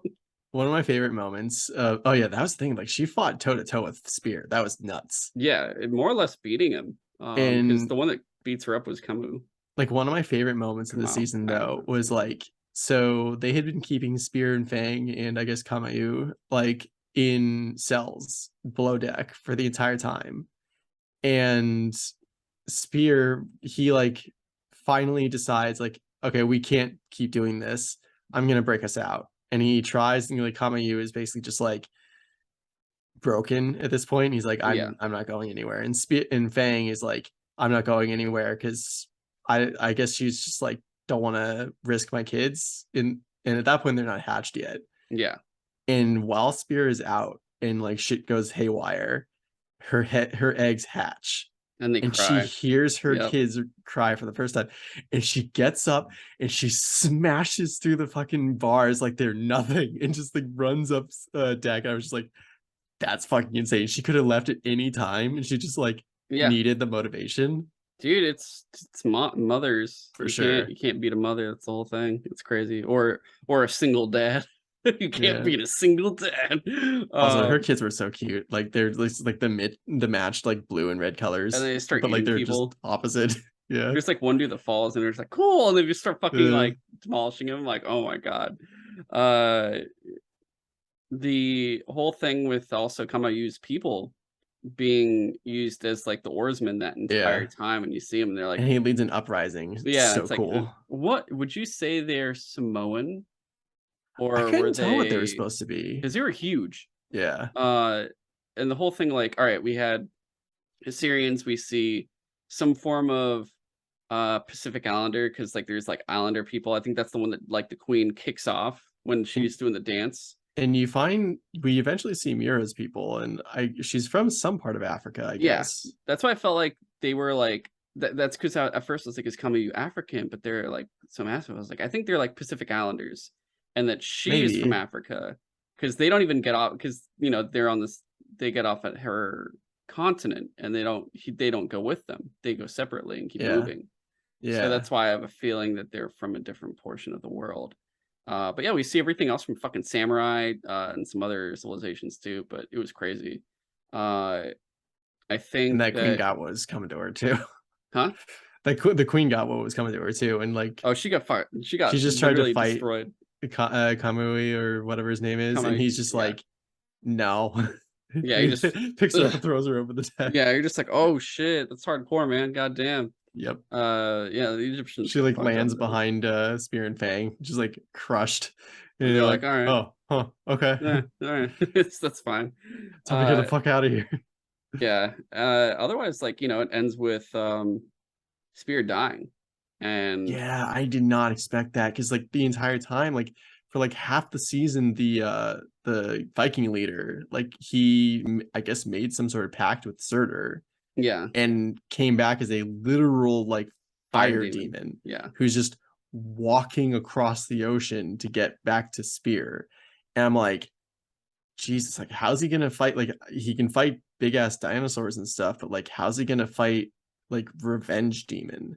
yeah. And that did not disappoint. And like the whole thing of like he's coming eventually. Like And he stops him to the point where like he doesn't kill him, but he's like returned to hell, where it's like, you tried, too late, sorry, fuck you. yeah, that was really interesting. I think it was like Surtur was like, okay, you killed him. He's basically he will die, so I'm taking you back. Oh, that makes more sense. Okay. And Especially because because like once Fang, I mean not Fang, once Spear is literally engulfed in flame, you're like, oh, he's dead. Like he's not gonna yeah, make that it. was like, what's going on here? Because he basically looked like he turned into a fire demon too, but he was basically just He covered was in just in flames. rage mode. And he literally was just like, I don't care what happens to me.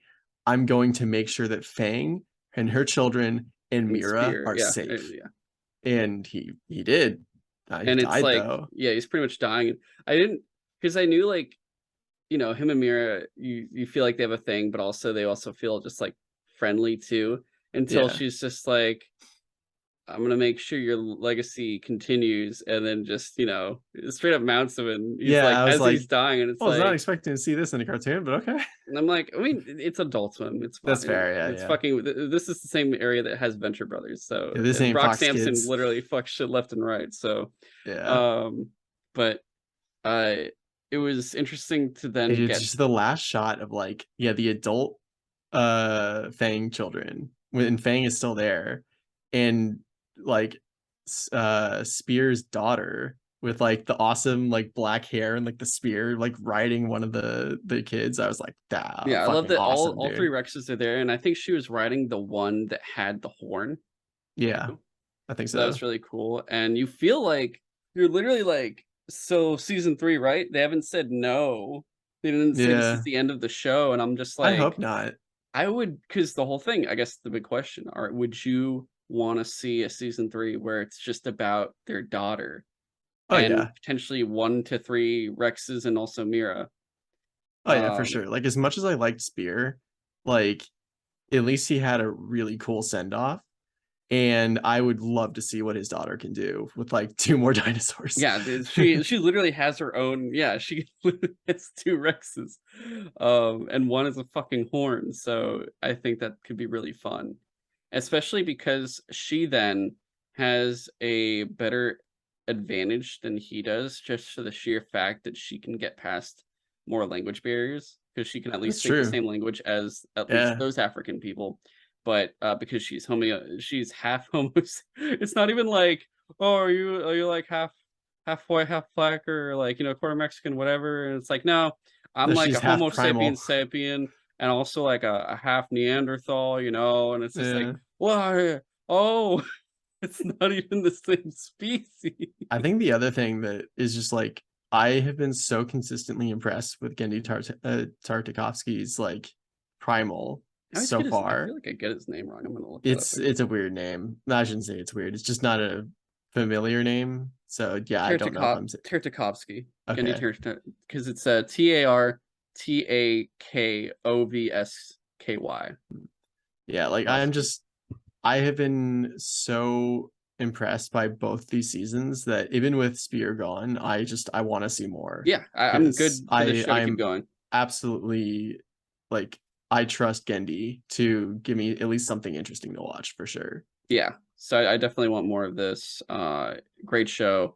It took a long time for this to come compared to, like, this takes a lot of time. I get Yeah. it, and I'm sure the animation studio may not be the biggest. So take all the time you need for a third season. Uh, I'll be happy when you eventually come out with it because I would be very happy with it either way. So Yeah. for sure. And then finally, let's see. Actually, let me double check time. Um, we're about to hit an hour and a half. What was the last one we were talking Love, about? Death, and Robots, which is like each one's its own separate thing practically. Yeah. Um, hmm, you want to just do it? Want to just get out of the way because there's Yeah, already sure. so much shit to do anyway. Yeah, we All can do right, that. cool. All right, because I was thinking, I'm like, I mean, if we don't, we're gonna be here forever in terms of backlog shit. Okay. So season three, Love, Death, and Robots had how many things? One, two, three, four, five, six, seven, eight, nine. Nine different things. The first being, for those that don't know, this is a anthology series that's kind of done in the format of heavy metal, which is kind of cool. Um, the first one was I think, resurfacing of the original Yeah, Three one. Robots Exit Yeah, Strategies, and it's basically like them touring around, people kind of that, talking, yeah, yeah, kind of talking about like how different people tried to outlive the end of the Earth, and it didn't work out for anyone. nope.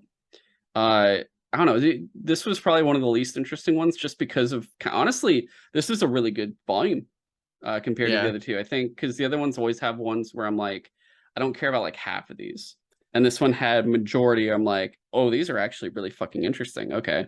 yeah. Um, Like the first one, like I like those characters that they brought back, but it's definitely yeah compared to everything else this it's season, fun, little, just nice not as humor. interesting. Yeah, Yeah. The next one though, Bad Traveling. So this is the one that this was might be one probably, of the most interesting, yeah. just Uh, because of like the idea of a weird eldritch crab thing this is David Fincher's also. using a corpse to speak is so freaking creepy to me. Yeah, I mean the sheer fact that the man who did like Fight Club, Seven, and so many other movies was like, yeah, I can do one of these, and then just made it Yeah, about a crab getting on a boat. And it was interesting just for the fact that, like, you don't really know where this is going with the crew, like who's aligned with what and everything else. yeah. And Just the idea the whole time that the crab, like the captain, was actually just trying to like stall for time to get the crab somewhere like uninhabited. Like the moment where they do like a vote to see like who's willing to like drop off this crab on the side, like the populated island, and he just kills the two dudes who are like, yeah, let's just get it over with real quick. And he uses them to feed them to the crab to get more time. when it turns out all of them had voted to, didn't all of them vote to just throw it into the city and get the fuck out? I can't remember actually. I just remember like the captain ended up like eventually being like, we can't do this. I think. Am I wrong? I think so. I could be wrong. It's been Yeah. a bit because that was like the earliest one I saw practically, Yeah. but more or less like the crew gets killed off like piece by piece, Yeah. and until like the last few try to do mutiny, and he takes them all out more or less. And sorry, I keep saying that. It's crazy because you don't know if that captain is good or bad because he's the acting captain. Like they voted on him being captain, Yeah. and he's just like, yeah, uh, it's my survival, but it's also the survival of everyone else, like at the same time, because he knows if he dies, they'll just like let it go wherever. And it's insane because this crab, you'd think, oh, it's just a crab, it's just harming the ship, and it turns out no, it has all these fucking baby crabs, which could literally wipe out Yeah. population of people. But he's able to not only like strand it on this island, but uh I think he ends up blowing the killing ship it. up and Yeah, he letting on a destroys the ship. fire. Yeah, they all die on the ship, which was really cool. But it was also crazy how the crab could like take a corpse and make it talk, Yeah, that was super and creepy. so it could communicate with everyone else. But the animation itself was cool. It wasn't like state of the art, but it was like, it was an enjoyable No, but animation. definitely like the lighting and the shading and like the just I imagine the lighting was ray traced because it was so realistic. It was insane. Oh yeah, very much so. But definitely really cool just for the sheer fact of interesting, like, oh hey, a crab got on your ship, but it's also a fucking like infestation crab that could Yeah, destroy it everything might in be the a world. demon. I don't Yeah, know. it's fucking insane. And then we had the very pulse of the machine where these two astronauts are get into an accident, one dies and the other Yeah, this one is finds. interesting because you said that this is one of the ones you didn't enjoy, and I thought it was one of the ones that I enjoyed the most. Just because, I like, the idea of a living planet trying to communicate to someone through radio signals, through like their corpse of like a partner or I whatever. think it wasn't because it wasn't bad. Don't get me wrong. It's just like I said, it's like it's the same thing with the robots where there was others that I found a lot more interesting or Mm, entertaining than that's this fair. one. So it's on the lower end. But overall, this is probably the best like ensemble of an anthology compared to the last two Yeah. volumes. It's also a lot of trippy imagery in this episode specifically. Oh yeah, the animation gets very like psychedelic, just Yeah. because of like all the different stuff that the planet or the being of the planet is telling her, and using her dead friend to communicate it all, which was like super weird. And Yeah. then she becomes one with it, which is a very also melancholy feeling too, where you're just like, Yeah. damn, it's like that or die. That kind of sucks. Good luck. Sorry. Yeah, and But just like for most of the episode being unclear if she's just hallucinating or if this is like really happening. yeah, and it's like That's cool. she literally does a leap of faith, pretty Yeah. much, to see. Also very interesting cell shaded. Like this one was much more cell shaded to look more cartoony than the previous one. Yeah. Um, then there was Night of the Mini Dead, which was just fun, and it just Yeah, shows this one like was like really short. It's only like 7 minutes, it was but a it was zombie also apocalypse. but like miniature. And it was Yeah, but you it's still funny see because it's things from afar. yeah, You're so like you don't get to see things like on the ground level, but it's just like it was so funny to just see like a world falling apart, but like from a distance. and you see like the post-apocalypse like soldiers too fighting them, like the cool cars racing through, like destroying Yeah, everything, and then like the nukes launching, trying to take everything out, and it was just like, oh, it doesn't seem to be working, but it was just honestly, it was just hilarious to hear it occur yeah, more than anything. Uh, and dude, Kill then Team Kill was so funny. Just I dude, love the animation of it, where it's just like super like bro force. oh, that was insane. Yeah. And then wasn't it a bear? It was like a super Like cyber bear. yeah, just like the villain or the thing in that was like killing all the soldiers. Yeah, it ended up just being like a cybernetic bear. There was just like a killing machine just made by the US military And and then it like just got as loose. each soldier gets picked off one by one, he's just like, ah shit. Like they just fucking get got horribly. Oh my Yeah. god. Yeah. It was crazy. But because doesn't one of them survive, right? Or Yeah, do none of them? one of them survives. I don't remember which one. I think it I, was the leader. I think it was. Yeah. Yeah. But yeah, that bear fucking kept going. Like it was insane. Especially because you think they get away, and it's like, no, you're just in its other area now, because now it's down here too, and you're like, Yeah. oh fuck. But it was Like when they do the recall yeah, command and they're like, wait, are you sure it can only come from this direction? And it just like busts through the wall behind them and kills like a couple of them. yeah, and it's like, never mind. This had the same energy as I think it was last volume where it was the vampire hunter one. Yeah. They were like in the Hmm. crypt type of thing. It was like the same exact style, which Very actually I think similar animation. that one is actually the same animation team that did Primal for that vampire one. I Mm, learned because I okay. was looking at the things they've done, and that was like their I could see that material for different sure. robots. This one was is this the one I'm thinking of? Swarm. This one is fucking crazy. So, or it was interesting more or less because you know that this dude comes and shows up at this colony that this other woman's been there the entire time. And I feel so bad because she gets got like by the queen, but like it's interesting where she's like, you know, we can Oh, the harmonize with them. swarm. I Yeah, was it's thinking it the was the vaulted one. no, it's the it Yeah, no, was that was this one was super interesting. Just like the yeah, like the two scientists are there. One has been there forever, and she knows how to like inhabit the place. And like she's like, yeah, you know, we let them do their thing. They seem like they're not conscious of like certain it's things just that we living. are. It's just there's this giant like colony swarm of like a bunch of different types of alien insects living in this like yeah like nest And in space. she doesn't want to what's it called to use something Yeah, she just wants to like study them, and the other guy's like, no, but we can like control them and use them for like labor and stuff like that. but they won't care because they're like whatever, and Yeah, she's they're like, I don't mindless. Who like gives a this. shit? And then you know she finally agrees with it, and they'd also been there for so long that they kind of like each other and stuff. But Like, then I also love the hint of like they there are species like subspecies that clearly didn't evolve here, but just became part of the collective over time somehow, and yeah, that like becomes answered later. oh they because they get indoctrinated more or Yeah, less. because like they basically the guy starts experimenting on whether or not he can control but like the bugs with like certain pheromones and stuff. And after some success, like the colony gets smart and figures out like he's doing something.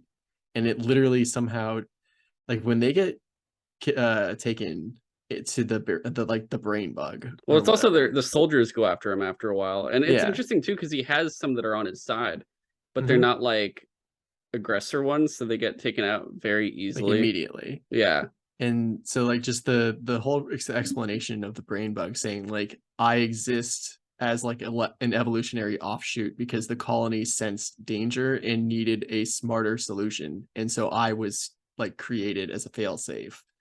Like, and she's and communicating through um yeah, the it like scientist. yeah, it basically like was manipulating her brain, you Yeah, know, in a way, and it was like super creepy. And just like the thing saying like you can leave or I will keep you and her and basically create like another slave species, just like the other ones that you noticed. And you'll eventually just forget who you used to be.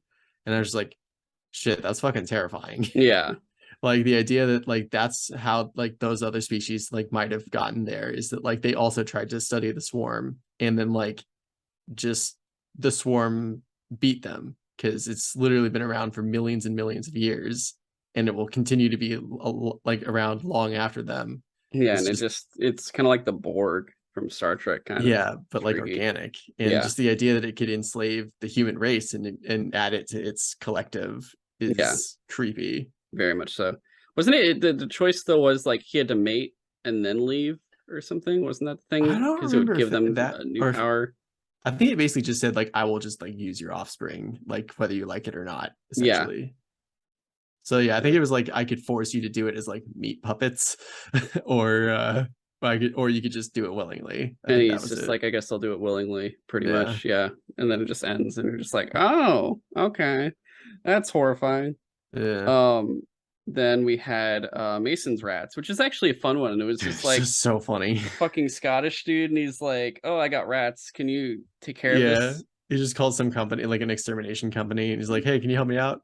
that just gets like progressively like more and more insane. with the robot, and the robot keeps growing, and it's like not like a super robot, it's like a weird like It's half. like it started off with like regular ass rat traps, Yeah, and then it's like they kept get like defeating the traps, and then like, okay, we'll put up turrets, yeah. and then they beat the turrets, like, okay, we'll put up laser turrets, and then like that didn't work out, and it's like, okay, we're just gonna give you like a hunter killer droid. And I love that when he looks in there, it's a fucking war zone where all these Yeah, Scottish rats are fighting, and they keep, they keep coming back, and you're just like, oh my god, why do these rats keep coming back? But they have like a full on like war until like I guess he feels bad because it's like these little Scottish rats that are all dressed up and stuff, it's like the and carnage that his robot is like doing. it's It's literally it's war not zone. Like you see one rat's trying to drag an injured rat away, and they both just get shot yeah, too.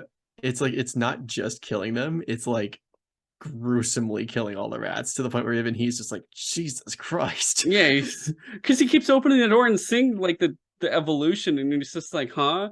And it's funny because I keep thinking like the rats are gonna kill him at some point, but it's just not. He's just literally a Yeah, he he's a ends up viewer, saving like the last few by killing his droid because he's like, okay, this has gone on long enough. and then they And just somehow hang the out, rats, and yeah, and they just yeah, the drink rats at are the just end. like, you're cool now. Yeah, and they just hang out, and I'm just like, oh, this is the only one with it. I mean, because when you think about it, majority of Love, Death, and Robots stories end depressingly or fucked Doesn't it up end or up being like they know how to brew like really awesome beer, and he's just like, oh yes. shit, this is actually really good.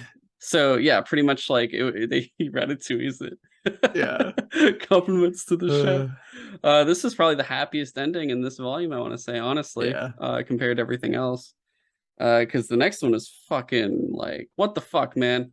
The next one was in Vaulted Halls Entombed, which is like a Yeah. special forces group that tries to save a hostage from like I guess like insurgents, and they go into a cave that turns out to be like a fucking It's like the tomb to Cthulhu. It's so interesting and weird. yeah, and there's all these creatures in there that are like insta killing everyone, and to the point where either you're getting killed insanely fast or you get their squad leader gets what would you call it, like taken over pretty much, like he's not Yeah. even in his mind anymore, to the point They're where just like his compelled to yeah go unleash the thing that's like calling to yeah, him, basically.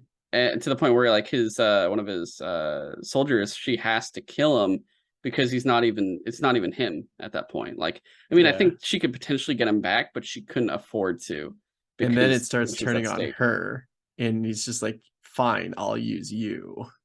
Yeah, and then she's like no, and then like takes out her eyes so he can't, which was so fucking horrifying too, and I was just Yeah. like god damn. But that one was really, honestly, it was one of those ones where I wanted more from it just because it reminded me of that Russian one where they fight the demons. Yeah. I was just so intrigued that I was like, I want to know more about this place. Like, what the hell?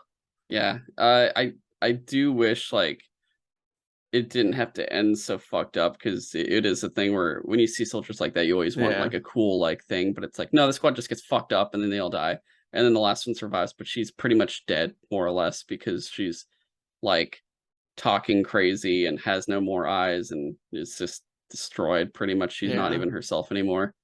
God, that was insane. And then the final one, which I think was one of the best ones just sheerly for the sound design, was It's very Jabaro. interesting.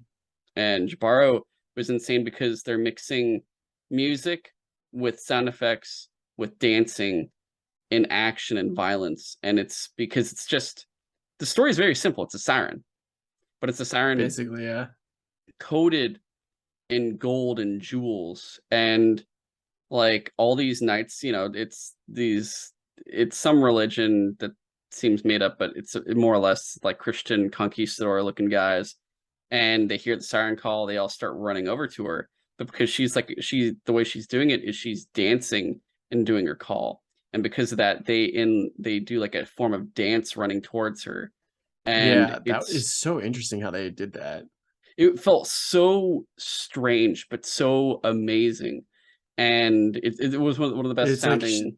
it literally was like somehow a combination of them being pulled towards her, Yeah. but it's them making the motions.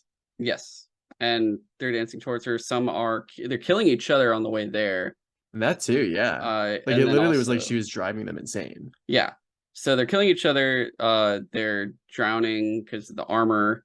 Uh, they're all pretty much dying. And then there's one dude Even the who's, horses. yeah, Oh, even no, the horses were just being forced to go. They didn't really oh, care. eh, Uh, the one guy that wasn't doing that was deaf. So he's just kind of like, he sees yeah. like a piece of gold in there and he's like, oh, I found some gold. What the fuck is everyone doing? Yeah, Even like and then tries to like pull one the dude, but it yeah, and didn't then the work. look on the siren when she's like sees the one last guy left, she just tries screaming like as loud as she can, and She she's even just checks like, her throat, like, is there something wrong with my voice? Like, I yeah, don't she's get just it. like, I don't understand. This guy's not killing himself. What's going on? And it's also like like this is her nature. The siren's Hmm. nature is just to do this stuff, and then it just happens. And it's interesting because it's kind of a tragic. I mean, it is a tragedy because like the whole thing with her, I guess she kind of very quickly falls in love with him because he's not killing I himself think over she her. became obsessed with him because Yeah, he was like literally the one that got away. and she keeps coming near him and stuff, sleeping next to him. And he's like, I don't know what the fuck's happening. I'm afraid of you. He tries to get Just away at the way first. she moved throughout the entire episode was so interesting. Yeah. And to the point where, she tries to kiss him.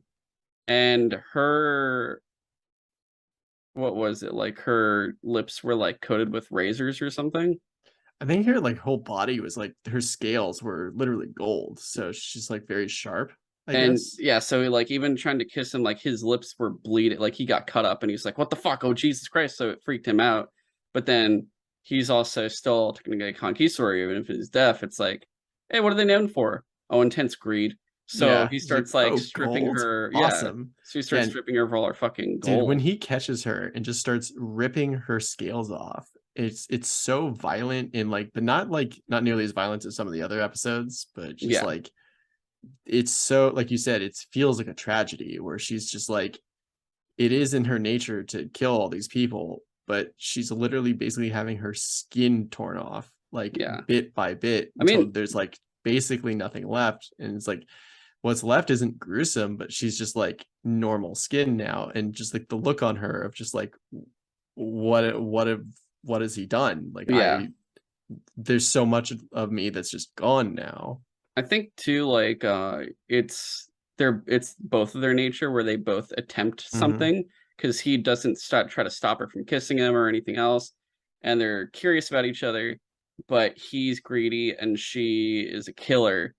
And like what was interesting was she used her powers so much so that she was able to cure him of being deaf so he could hear. And he Yeah, was that was like, interesting. what the fuck? And then, he starts dancing to his death and then drowns. And I was actually just kind of like, fuck, that must suck. Where not being deaf, like being cured of your deafness is literally the death of you. I was like, Yeah. Jesus. Imagine being blind and then you get your sight back and then a train hits you when you get your it's like that. You're just like, oh, I can, oh fuck. Like that would Yeah. suck so Or badly. I'd yeah, be like like, the first oh thing you see when you get your eyesight back is the train coming at you. yes. It's just it's crazy how that kind of thing occurs, but also yeah, it's just a tragedy. Like you see her, like she couldn't, when she was stripped, like she couldn't even scream anymore. She couldn't do her thing until like she kept trying and trying and trying, and then yeah, it broke the barrier. It's like, I've cured you, now die. And it was just like, oh, all right. And I guess she's stuck like that and he's dead, and yeah, just don't explore there anymore. But it was Yeah. very interesting. I love the choreography for it. I think they had like a full, these people were doing dance rehearsals and stuff and probably had mocap for it and Yeah. everything. So the Corridor Digital on YouTube did an episode like of visual artists react about this short. Mhm. And I think they mentioned that they didn't do actual motion capture, but they did record people doing these Oh, and dances then and they they just just use matched that it. as the okay. Yeah. That's really cool. Because that way the artists were able to do like a little bit more interpretation to make it not like exactly someone's motions, but just more stylized if they Yeah. needed to. I think for some, because a lot of the Love, Death, and Robots things, just because a lot of them end tragically or fucked up and stuff, I never have any urge to rewatch them. I'm like, once was enough. Jabaro, even though it's still tragic, it's so intriguing, especially from a sound aspect, that I just like to rewatch it sheerly just for that and just watching the movements where it's not even like it's just like studying it because it's so fucking interesting. Yeah, the If visual this style is so specific interesting too. episode, if this episode doesn't win an award, I will be shocked because that one, Yeah. it's just so interesting. It's so just it's its own thing, and I really appreciate that. I'm glad they did this new volume sheerly just for this one and the David Fincher cartoons alone. The rest were bonuses, but Oh yeah. those two were hands down like the ones to check out. So if you have limited time, watch fucking Crabman on boat and Dancing Woman who kills people. That's what I'd recommend.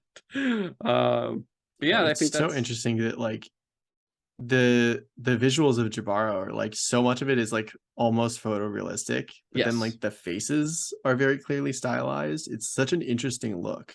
Oh yeah. God, it's so fucking interesting. It really is. And that's But what I really appreciate about Love, Death, and Robots is like unlike any almost any other thing I've ever seen, like this series does a really good job of collecting just very different art styles yeah. for its compilations. If you notice though, I feel like death is bigger than robots in this show, Oh if I'm yeah. not mistaken. And also a lot bigger than love. I think it goes death, robots, and then love. And love is the one that Yeah. just gets shit on. But yeah, I think that's everything. I would have liked to talk more. I was gonna try to do Proud Family, but whatever. We definitely don't Uh have time. No, there's no time. But that is it for this episode. Quickly go through, like, if you want to comment, leave us feedback, ask us questions for future episodes, you can at sutrosidetalk@gmail.com. If you can, please like, subscribe, share, give us a 5-star review, whatever it is on whatever platform you're listening on, especially Apple Podcasts and YouTube. Those are the two biggest ones right now for us. But otherwise, yeah, just help us out, share it out with people, give us a review, give us a like, all that kind of stuff. It would really help us out. You can also find the show on TikTok, Instagram, and Twitter at Sutro Sidetalk. I've been putting out more. I think like the last week I was putting out a bunch of Boba Fett clips for TikTok and everything else. I have to catch up on the TikTok stuff or like putting those videos up as reels on Instagram. But otherwise, this coming week I'm going to put up a bunch of Uncharted clips and maybe another. It was like episode 139. I think that was the episode, and then uh you should also see some clips from our Demon Slayer episode as well. I think that was episode 140. But I'm gonna try to get. I'm still behind, but the plan is at least starting tomorrow, which is Monday, to do 2 episodes, getting clips of two episodes a day until I finally catch up. That's the current goal. So we're gonna see how well I stick to that, but it's something I'm probably gonna start early, like right when I wake up after breakfast. Just do that first before anything else, and then get to everything else after. But we'll see how I go with that. Otherwise, for the episodes, next week I'm not too sure. So either this week, either the next episode or the episode after will be the other Gundam episode where we're going to talk Gundam narrative, uh, Mobile Suit Gundam: The Origin, the movie Hathaway, and the movie Kokuru's Doan's Island. Miles will be back for that one. It'll probably just be me and him for that one. And then whichever week we don't do that, I think we'll be doing Clerks 3 and Cyberpunk Edge Runners. And then since it's just those two, I think hopefully we can get a bunch of backlog shit done in the background after that as well. We'll see how we do with that. But otherwise, that's what's going on with that. Sutra Sidewatch. I don't know what the fuck is happening with that. I got nothing. Sorry, guys. Uh, I'm basically in the waiting room for that one. And then up to it, down to it, we're coming back with an episode on Dragon Con soon, since Miles had his first experience there, and Roman Ty and I will have our stories on it. That'll be our next up to it, down to it episode. It'll finally be coming back. Cut of Steel. James and I are gonna do a Harley Quinn episode and then a Black Adam episode. But I'm looking for a third person, not permanently, but just for each episode, whoever fits for that specific episode. I'm just going to be searching out of people I actually don't know. So hopefully we'll have an episode soon, but I need to basically network and see if I can do a crossover with another podcaster or YouTuber. Actually, if you guys have suggestions of someone you think is well versed in Harley Quinn or live action DC movies or just DC in general, like I said, email us at sutrosidetalk@gmail.com, DM on Instagram, or on at me on Twitter or something. Just do that, and it'd be great to get some suggestions. Otherwise, I'm basically just cold searching at this point. I don't usually watch other people's stuff, so I gotta kind of research a bit there. Otherwise, you can follow James on Twitter at InvaderJim124, and you can follow me on Twitter at GoGoComzilla. And we will catch you guys next week. So long. Thanks for listening.